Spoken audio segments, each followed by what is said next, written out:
Alam nyo po, yung pagpili ng right partner at pagpapakasal sa isang partner is one of the biggest single investment that you are going to make in your lifetime.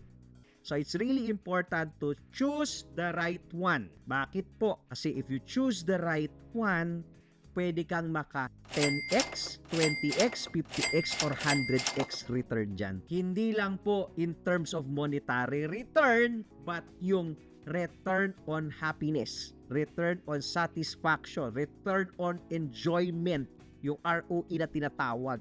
10x, 20x, 50x, 100x pag tama.